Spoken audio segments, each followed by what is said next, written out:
केंद्र ने यूपीएस यानी यूनिफाइड पेंशन स्कीम को मंजूरी दे दी है। वहीं विपक्षी पार्टियां इस स्कीम का विरोध करते हुए ओपीएस यानी ओल्ड पेंशन स्कीम लागू करने की मांग कर रही हैं। गौरतलब है कि यूपीएस के तहत कम से कम 25 वर्ष की सेवा के बाद सेवानिवृत्त कर्मचारियों को अंतिम 12 महीने के औसत मूल वेतन का 50% निश्चित पेंशन मिलेगी। जो ये अमाउंट मिलेगा वो रिटायरमेंट से पहले के 12 महीनों की एवरेज बेसिक पे का 50% होगा।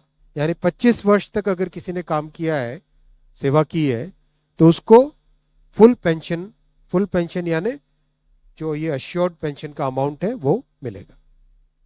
25 साल से अगर कम है लेकिन 10 साल से ज्यादा है तो उसमें प्रोपोर्शनेट पेंशन रहेगी, प्रो रेटा वो पेंशन का अमाउंट बनेगा।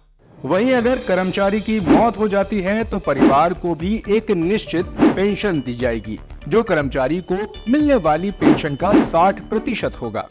जो कभी किसी कर्मचारी की डेथ हो जाए तो फैमिली पेंशन एक बहुत बड़ा स्पाउस के लिए ये बहुत बड़ी एम्प्लॉयज की एक रिक्वायरमेंट थी, डिमांड थी।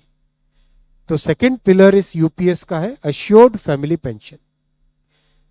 किसी भी कर्मचारी के डिमाइज से पहले इमीडिएटली पहले जो पेंशन थी, अमाउंट था, उसका 60% मिलेगा एम्प्लॉय के, डिसीज्ड एम्प्लॉय के स्पाउस को।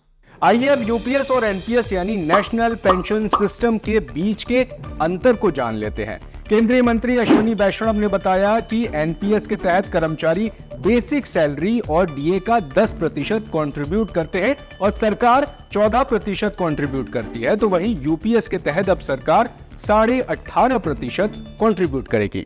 आज एम्प्लॉयज 10% कंट्रीब्यूट करते हैं और आपको जानकारी होगी कि 10 वर्ष पहले तक सरकार भी 10% कंट्रीब्यूट करती थी, यानी 10+10 टोटल कंट्रीब्यूशन होता था। लेकिन मोदी जी ने 2019 में इस 10% कंट्रीब्यूशन को बढ़ा के 14% किया था।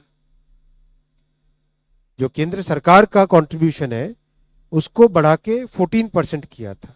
That itself was a very big contribution, big jump in the amount of contribution. अब वो कंट्रीब्यूशन बढ़ के 18.5% हो जाएगा। साथ ही केंद्रीय मंत्री ने यह भी बताया कि सरकारी कर्मचारियों के पास एनपीएस और यूपीएस के बीच चुनने का विकल्प होगा और यूपीएस अगले साल 1 अप्रैल से लागू होगी। ये स्कीम 1/4/2025 से लागू होगी। तब तक इसके लिए जो भी सारे स्ट्रक्चर्स, पोर्टल वोटल सब बनने होंगे, रूल्स रेगुलेशंस, वो सारे बन जाएंगे 1 अप्रैल 2025 से। 1 अप्रैल 2025 से लागू होगी ये स्कीम। और जितने भी एग्जिस्टिंग एम्प्लॉयज हैं एनपीएस में, उन सबको ये ऑप्शन मिलेगा, वो यूपीएस में शामिल हो सकते हैं।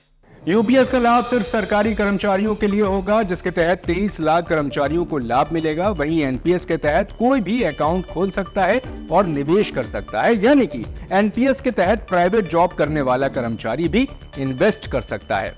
वहीं अगर हम बात करें ओपीएस यानी ओल्ड पेंशन सिस्टम की, तो इसके तहत सरकारी कर्मचारियों को रिटायर होने के समय वेतन की आधी राशि पेंशन के रूप में दी जाती है। साथ ही इसके लिए कर्मचारी को सैलरी में से कोई योगदान नहीं करना होता और महंगाई के हिसाब से डीए में भी बढ़ोतरी की जाती है।